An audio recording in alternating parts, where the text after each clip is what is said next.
नमस्ते दोस्तों। आज हम बात करने वाले हैं हमारे ग्रह के इतिहास के सबसे बड़े रहस्यों में से एक, डायनासोर के विलुप्त होने का असली कारण। सोचिए, एक ऐसे दुनिया की जहां विशालकाय जीव खुलेआम घूमते थे। अब सोचिए कि आखिर क्या हुआ जो इन शानदार जीवों को धरती से मिटा दिया। चलिए सीधे मुद्दे पर आते हैं। सबसे पहले एस्टेरॉयड इंपैक्ट। लगभग 66 मिलियन साल पहले एक बहुत बड़ा एस्टेरॉयड करीब 10 किलोमीटर चौड़ा मैक्सिको के युकाटन पेनिनसुला से टकराया।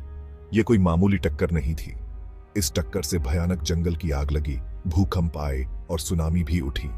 आसमान धूल और धुएं से भर गया, जिससे महीनों तक सूरज की रोशनी नहीं पहुंच पाई और पौधे और समुद्री प्लैंकटन बड़े पैमाने पर मरने लगे। अब बात करते हैं ज्वालामुखी गतिविधियों की। एस्टेरॉयड के टकराने के आसपास ही भारत के दक्कन ट्रैप्स में बड़े पैमाने पर ज्वालामुखी विस्फोट हुए।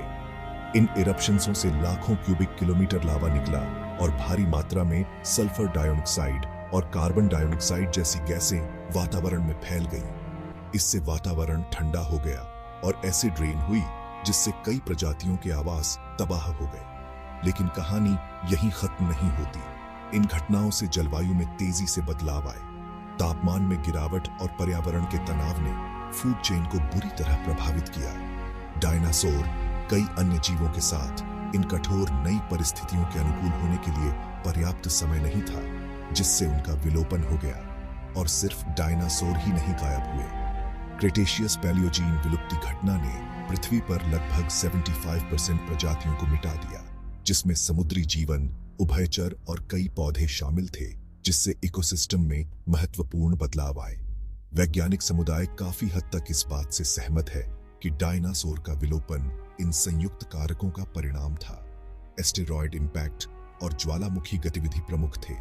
हालांकि कुछ वैज्ञानिक मानते हैं कि यह केवल एक कारण नहीं था, बल्कि इन सभी कारकों का एक संयोजन था, जिसके कारण डायनासोर का अंत हुआ। और दिलचस्प बात यह है कि डायनासोर के विलुप्त होने से स्तनधारियों के उदय का मार्ग प्रशस्त हुआ, जिससे अंततः मानव विकास हुआ। तो दोस्तों, डायनासोर का विलोपन एक जटिल और